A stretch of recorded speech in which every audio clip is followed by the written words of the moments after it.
really shouldn't have took that LSD. What are you seeing right now?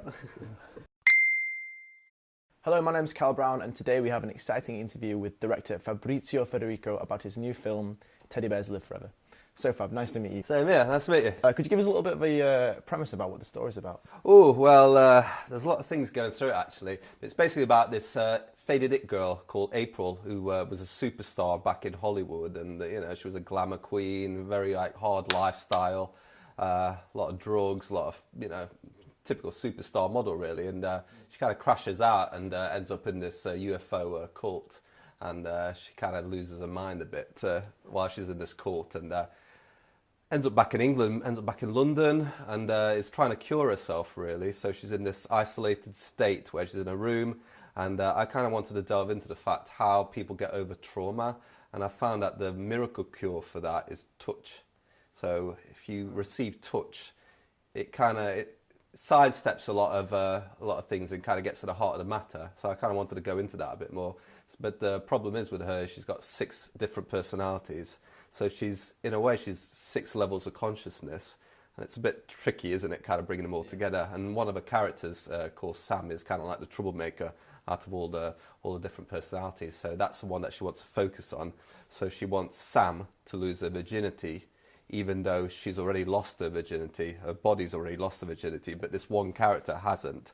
So because touch is the main thing to get rid of trauma, she wants Sam to lose her virginity. So that's kind of what we explore in the movie. And she also terrorizes her grandfather, who she's living with at the time as well. So yeah, it's an exciting movie. Yeah, I'm proud of it, yeah. Did you set about doing something different with this film? Yeah, I mean, most of my films are a bit like Robert Altman, where there's loads of different characters coming in and out. And I wanted to really bring it to a bare minimum and just have focus on one character, really.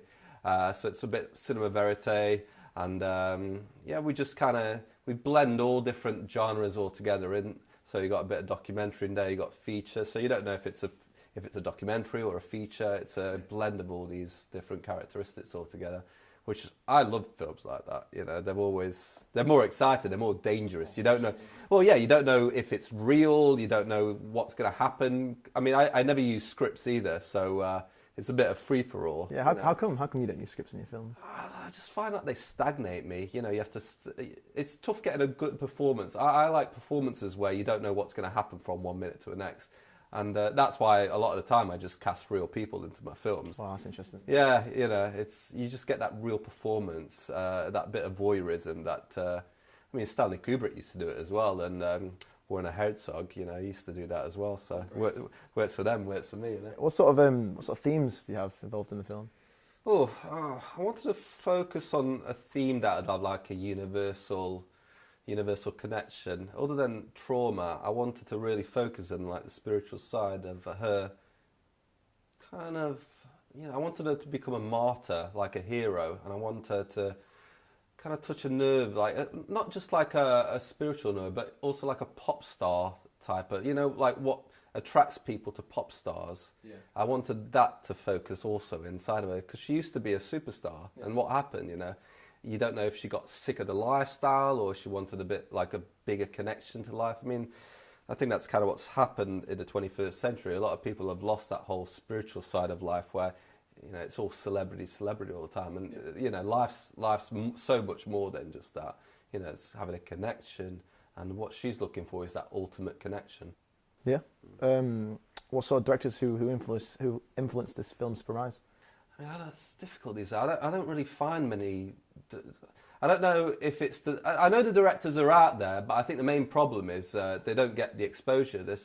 Which is a shame. I mean, you never see young filmmakers on magazines these days. It's always either filmmakers that are dead, who aren't dangerous anymore, so it's okay to embrace them, or it's like an older filmmaker. You never see. I should be on every film magazine out there, to tell you the truth. And I'd look good on every film magazine as well. And I'd get people excited about cinema, because there's no danger in English cinema at the moment. I think that's a main problem. They're scared to embrace dangerous films, which it's not sexy to me. I like filmmakers like Harmony Korine, Lars von Trier, Xavier Dolan, but they're not English, are they? I mean, you name me an English filmmaker that's exciting at the moment, a young English filmmaker. I can't. You can't, no. Can you?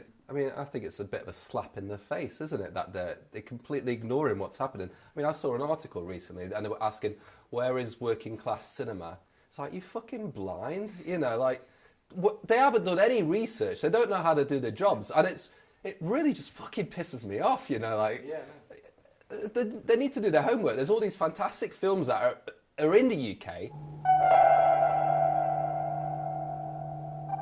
One day she was on the cover of Vogue, and then, phew, she was gone. Then, just as quickly and dramatically, she vanished from it.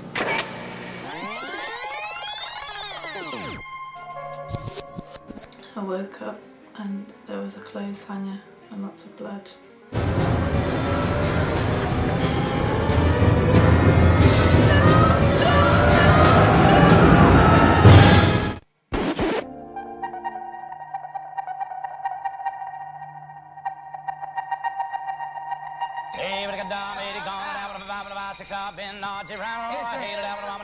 So what do you think needs to happen in the film industry? It's not really the film industry that something needs to happen. Like, the films are getting made and the filmmakers are out there doing it, and they're doing it for, you know, without no funding. It's more the mass media that need to embrace these types of new films. You know, they're not giving them the space, you know. I mean, they're barely getting into the theatres, and it's a challenge to get into theatres these days, but they're just not talking about it in major movie magazines like Sight and Sound and Empire and Total. So I think they need to like fire all the head editors and just bring in like all complete new blood, you know, like 20-year-olds. I mean, I'd do that if I was the head of one of these magazines. I'd bring in like fresh talent to seek out fresh talent, you know. So yeah, it'll happen, you know. What do you suggest? Big assassination night, night of the long knives. Get all the 20-year-olds to kill all the 40-year-olds. Is that what you're suggesting? If anyone's out there, yeah. I dare you. So how do you see your film career so far? I'm a big fan of mistake is start. So I like to see my whole career as like a mistake, you know. You know, there's no plan, put it like that. I seek people out when they come to me, you know. I don't know what's going to happen from one day to the next. I don't know when I'm going to make my next film. I don't know when I'm going to get the money for the next film. I just like to just go with the flow. What's it like being an independent filmmaker these days? I mean, you need a lot of confidence, you know, and a lot of ego. I think ego's good for you, you know. It's power, isn't it? It'll get you places. I mean, you just need that confidence if you're an independent filmmaker. There's no two ways about it. You're not going to get anywhere if you don't. You don't have to knock on the door. You have to plough it down, you know, type of thing. It's the only way that you're going to get anywhere, I think. I don't want to be a mainstream filmmaker. I want to be complete. I mean, my heroes never did anything by the books. You know, I mean, Warner Herzog encouraged people to steal cameras. Really? Yeah, you know, yeah, so... No, he's a god in my eyes, you know. I think that's how you should do. You just mix danger on set. Did that help with the creative process? Oh, God, yeah. Yeah, it really put us in, even the actors were in on it. You know, everybody was doing their own thing. You know, some people were doing speed, some people were LSD, weed. I mean, on Teddy Bears. For the beginning of the movie, I stopped smoking weed, and halfway through it, I started smoking weed again. That's stressful. You know, it was an experiment to do it without any drugs, but I think it really helps towards the creative process. I mean, I'm not like encouraging people to shoot up on the set and stuff like that. I don't think heroin can really encourage creativity, but some drugs like LSD and weed. I mean, look at all these incredible albums that got made in the 60s. Look at the Beatles. Yeah. You know. Yeah. Have you got any of their solo efforts where they cleaned up? When I edit the film, I like to be blindfolded a lot of the times, you know, just to try something new, you know, just to break up the process a bit. You know, you just do experiments on yourself. Yeah, that's pretty cool. Yeah, like I change my diet. You know, I'll just eat yogurt and weed for breakfast, and it carries you throughout the day. You know, I mean, at the moment, I want to go to Vietnam and just give them the DVD and let them show it. We'll just play it straight from YouTube. You know, that's why a lot of people show my movies at these places just straight from YouTube. You know, that's really exciting, isn't it? You know, yeah, you just meet cool people online. Here's the YouTube link. Go ahead, you know, show it. You know, make it exciting. You know, it's as simple as that, really. How do you think the Vietnam audience will react differently to a British audience? They're not as afraid of authority, I think, in countries like that. They like to challenge authority, like the French, you know. They like to make the government know that we are in charge here.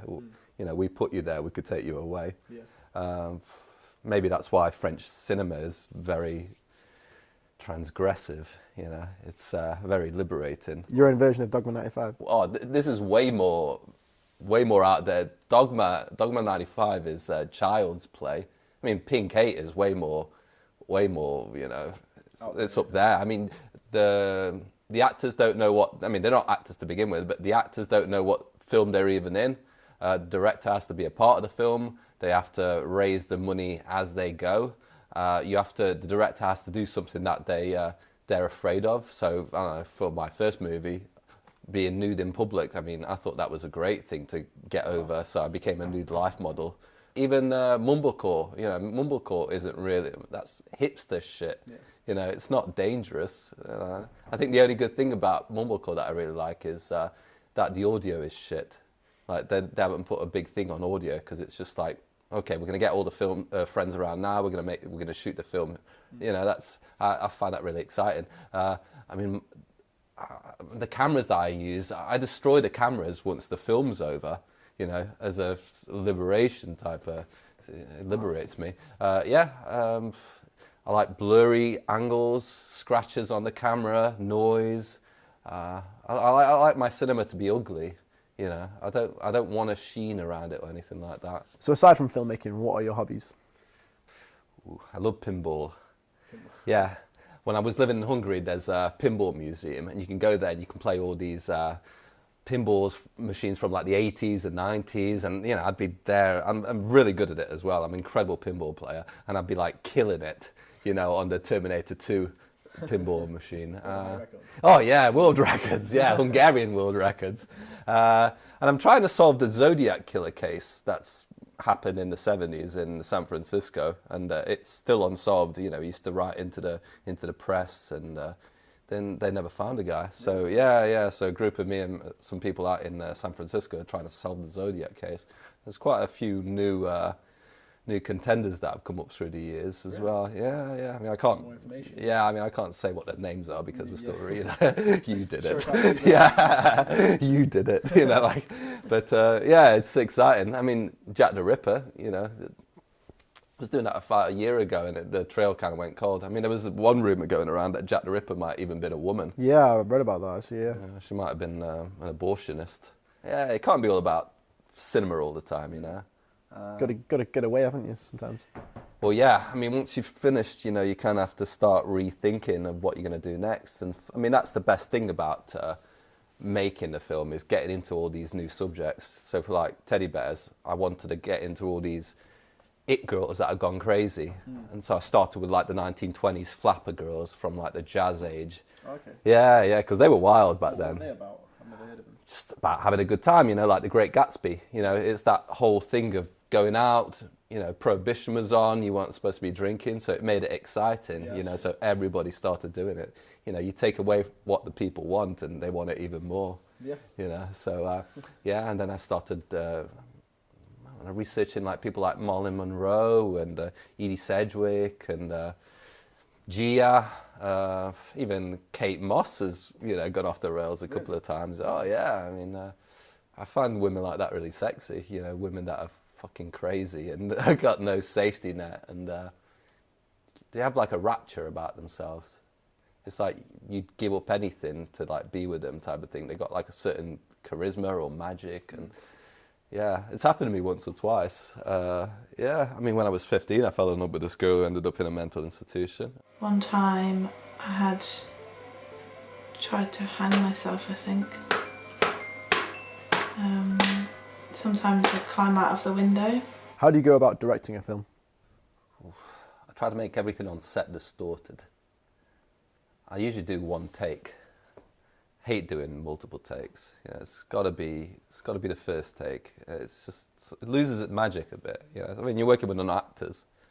Non-actors are a bit tricky to work with. I mean, most of the time, after about an hour, they want to leave, don't they? They don't want to be on set for like 8-10 hours like actors do, you know, so you've only got a limited amount of time. A lot of the time I don't even say action, you know, I just click record and just start, you know, whatever happens. Wait, usually takes them about a minute or two to forget that they're being filmed. You know, it's a bit weird if you're screaming action all the time, you know, I mean, you could do that to an animal or to a person, so once you say that word, your adrenaline kind of goes up and you lose, even if you do that to like someone who's been acting for like 20-30 years, something about them kind of goes away once you say that word. So I like keep that away. I'm kind of looking for an aesthetic of emptiness. I don't want them to be reacting at all, to just be. So yeah, you don't say action, you know. Don't say cut either, you know. Just keep going, keep going. Hidden cameras, you know. CCTV cameras. You know, sometimes I'll just put a camera up in the room that we're filming, and I don't even know it's there, and I just leave the room and see what happens. You know. Wow. Yeah, it's. Cool, oh yeah, I love fucking with them. You know, and seeing what happens from it. It's for their own good, though. You know, I'm capturing something about them that. I think it can teach people watching films where you know you're not watching an actor. You know, there's something about it. I think you learn from them. A bit like documentaries. You know, you learn from documentaries. You don't really learn anything from feature films. I guess the audience relate more to the characters that way, don't they? Yeah. They do.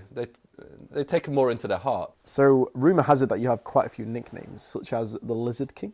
What's that all about? That's because I like to wear leather. Have you ever worn leather? I've not worn leather, no. It's fascinating when you put it on. It slows everything down, you know, when you put leather on. What, your movement? I don't know, it just slows everything down. It's like you almost become a comet when you put leather on. For starters, everyone's looking at you. Everyone's like checking it out. But something about it's you almost become like an animal when you put leather on. Try it. It's really comforting. And you don't want to take it off either. It's like you could sleep in leather.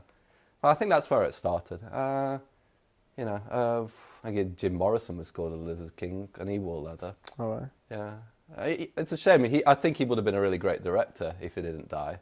You know, he made one film called Highway, and then you know he died in Paris. But yeah, he studied at UCLA actually. Really? Yeah. A lot of fantastic filmmakers have studied at UCLA, but. He used to write poems about films as well, which, you know... That's cool. Yeah, I think that's incredible. He would have been a fantastic filmmaker. Did you ever read any? Yeah. The movie will begin in 5 moments, the mindless voice announced. The programme for this evening is not new. We've seen this entertainment through and through. We've seen your birth and life and death. We might recall all of the rest. Did you have a good world when you died? Enough to base a movie on? Wow, it's pretty deep. Well, yeah, I mean, that's a lot of people say that. Once you die, you have to relive your life over again. So, you know, make it as interesting as possible. I agree with that, actually, yeah, definitely. So what made you focus on a character such as April? I've got a thing with women where I'm fascinated and I'm scared and repelled at the same time. But I also respect them. And something about them that I find honourable. I think they can take more pain than men, which I admire. I mean, I read a quote that said, if something bad happens to a man, they take it out on the world, while as a woman, she takes it out on herself. I saw a photo recently of all these women at the BFI Film Festival. Yeah, I know which one you're on about, yeah. And it was all the women. And I don't understand why they do that. Like, you don't see the men getting all together and saying, here we go, let's take a picture of all the men at it wouldn't go down well, would it? Yeah, you know what I mean? I think because women and certain, I don't know, groups do that, they're not going forward. I think they're in fact going backwards because they're categorising themselves. I think the fact that they're all the women, they're putting themselves in a box. Well, I think it would have been better if all the filmmakers of the film festival took the photo all together. It really pisses me off when I see things do like that. Yeah, it goes for. I guess it goes for racism as well. It's like, stop referring to yourself as that racial slur. You know, you're not making it go away. You're not moving ahead. You know, I mean, there's no excuse anymore. We've got a woman prime minister. So where you know, we had Obama as president, so I don't see where they're coming from when they're talking about feminism and racism. It's like, that's already been destroyed. Let's move forward, you know, let's forget about that. So it's like they like their chains, you know. Yeah, it's like we're already broken the chains. Stop going back to them. So you don't still believe that there's racism and sexism in the UK within the film industry? No, I don't. It's how you carry yourself. If you have that victim mentality, I think it's going to stay with you. I think falling into the category of, all women together, let's kick all the men out, I don't think that's going to change anything, because men don't think like that. It's, you know, it's not like they go into meetings and they say, oh, let's keep women down. It's not how it works, you know. It's like these men are writing the stories. Okay, of course it's going to be from a man's perspective. Why don't women start writing stories? It's not like, I don't know. Do you not think these sort of like the photos at the BFI festival, do you not seeing these pictures of women will inspire younger female scriptwriters to get up and write these scripts? But women have been directing films for 50, 60 years now. It's not a new, no one's been keeping them back. It's just that they haven't done it. So it's really up to them. It's like they've just finally started doing it. But I don't think sticking together and keeping the men out is gonna change anything. You know, I think it's gonna divide, and I don't think that's healthy. I don't think that's happening in just the film industry as well. I think that's happening in lots of places. I don't see why we have to have a battle of the sexes. Can't we just all get along? Come together, yeah. Yeah, exactly. So in this movie, I've noticed a sort of theme of UFOs. Am I right to assume that you believe in UFOs? Oh yeah, I believe in it 100%. I mean, I was reading about this place in Romania, funny enough, called Hoia Baciu. Have you ever heard of it? No. It's this forest out in Romania, and it's got this really massive forest, but in the middle of the forest is this one dot where there's no trees growing. And around there, you'll find lions and zebras, and you don't find lions and zebras in Romania. And there's been a few UFO sightings over the years, and the forest is haunted. Like, what are these lions doing in the middle of a Romanian forest? And they've been saying that UFOs have been dropping them off. Really? Mm-hmm. Is there any evidence to back? Yeah, there's videos, there's photos. There's photos going back to the 30s in Hoia Baciu, and that's just one of the places. I mean, there's a bit of a cult thing there as well. I'm fascinated by cults. They are interesting, yeah. Yeah. I don't know. I think I'd be happy joining a cult. What sort of cult would you want to join? I guess like a Charles Manson group before all the killings started.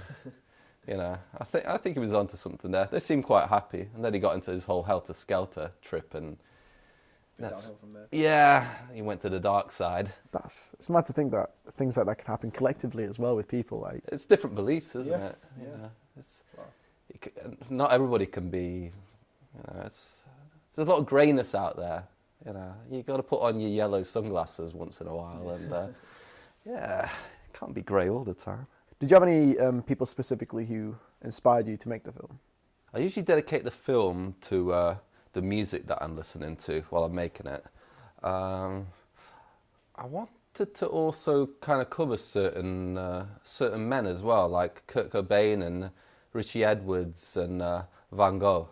You know, these men who, I mean, they weren't gay, but they had a very strong feminine side. So I kind of wanted to blend April's character with the broken doll and men that are kind of ahead of their time. I mean, I think Kurt Cobain got a lot of slack when he was alive, you know, for a lot of he had a lot of feminist ideas, and, you know, he used to wear a dress on stage, and, you know, Van Gogh kind of, you know, everybody knows about Van Gogh's life, you know, it didn't exactly go to plan, even though he was creating incredible work at the time. And I've got an affinity for Van Gogh, you know, I think I'll end up like him in the end. But yeah, I just kind of wanted to kind of blend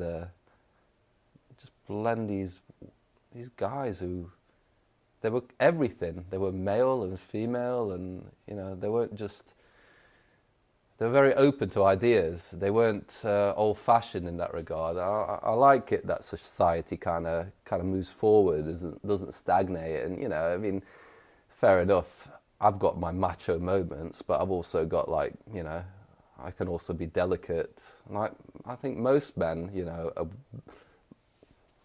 very well-rounded, and I don't think that covers a lot in the media. You know, I don't think so. You know, like it's not all right to cry if you're a man and all that type of thing. You know, I wanted to show a bit of sensitivity as well. I found the film very trance-like. How do you pace your films? As you've probably noticed by now, I don't sketch out each scene or anything like that. I mean, I think a lot of films go like this. Have their moments, Yeah, well, mine is. You know, I want it to kind of... I saw these pictures of spiders. So you got one spider's web without a sane spider, and then you got another spider web of an insane spider. And the contrast is incredible. I mean, you can say that one looks normal and that one looks nightmarish, or you can just say that one looks creative. I used to be a DJ, so you know, when I DJ'd, I could control the audience by the song, and the same thing goes for. I mean, I'm a DJ director, you know. That's how I kind of look at it, you know. Yeah. And once in a while, I like to scratch. Yeah, exactly. Once in a while, I like to scratch it. I mean, I was into a lot of classical music, and Didi Derbyshire, and she invented techno. She wrote the Doctor Who theme song. Yeah. Oh, right. So I listened to loads of her. Oh, she's incredible. Like, you know, she experimented a lot. You know, she'd record door knocks and tap-ins and things like that. Yeah, she'd just go really crazy, you know, while she was experimenting with new sounds. I like to experiment with new visuals, you know. Yeah, I want it to look like an insane spider web. So I believe you have an online film festival called Straight Jacket Film Festival. Could you tell us a bit about that? Yeah, it's been the third year in a row. Me and this sort of filmmaker out in Texas called Laura Grace have been putting it together. Yeah, it usually goes on in August, and we just ask for all these underground, cult, independent filmmakers to just send us their feature films. We don't take short films. We just want to concentrate on feature films because we want to create a generation gap in the film industry. So we want all these YouTube filmmakers to eventually oversaturate the main film industry to the point where it becomes mainstream. Oh, yeah. Okay. Yeah, so I mean, it's been the third year in a row, and it gets bigger and bigger each year, which is great. And you know, we just teach these filmmakers not to be shy and to, you know, send your film to Time magazine, send your film to Life magazine, you know, aim high, Rolling Stone magazine, you know, go for like the big books. If you're sending your film out to like little bloggers and things like that, you know, you're not going to change anything. So go after the big people, you know, like, I mean, that's how you kind of become a leader in a film movement, you know, is to go after the big prize. Yeah. And don't be scared to kill your heroes. Give your film away for free. You know, who gives a shit about making money? Especially if you're starting out, you know, just get the word out there. Don't be bothered about selling your film. It's not always about money. It's about making a splash. And I don't think you're going to get it if you sell it. You know, I mean, you're going to get ripped off anyway by a distribution company. So you might as well just keep it for yourself and just go on a media blitz and just, you know, just guerrilla style. Just show your films anywhere. Show your films under bridges. Show them in mental institutions. You know, like as long as you create a story and you become a beautiful disaster. You know, I think, yeah, you can have more fun with it as well, isn't it? It's boring just sending the film off to the cinema. It's going to only be in 2 days. It's going to be out. It's also accessible, you know, like Netflix and Amazon. Yeah, it's that easy. It's free to submit. So you just send the link. Just put your film on YouTube or Vimeo.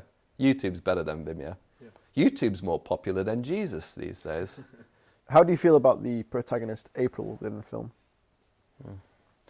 She reminds me of Shattered Crystal. You know, she obviously was a very special personality, and she must have got an insight into something so great that it just... I find that very noble. I think we're all a bit schizophrenic to begin with. I think we're all a bit mad. I think some of us are better at hiding it than others. I think people that are insane are maybe the heroes of the universe. You know, they are themselves. They're not playing. I don't think they're really playing a game. You know, you get that 100% in a person, and I think that's what you're seeing with April. Each scene you're getting 100%. But she just has multiple personalities, so you're getting, if anything, you're getting much more. I think they live a lot in one day more than most people live in a year. someone with multiple personality disorder. You know, you just get something really true. I guess I was just saluting people with insanity issues. I mean, I've definitely got schizophrenia. I'm different from one day to the next. I'm sure most people are. Do you see that reflection to your filmmaking? Yeah. They don't know what they're going to get from one day to another, which is good because it keeps them on their toes. And I don't know. I love being a director. I think it's the ultimate. I think it's a combination of being a god, a dictator, a saint, a psychiatrist. I'd make a good psychiatrist if I wasn't a filmmaker. I can get people to talk about themselves within minutes. Like if I wanted, I could go into town and go into a bar or go wherever and find out personal details about someone within minutes. It's very powerful being a filmmaker, but you have to have that comedian side to you, you know, and 1,000 yard stare.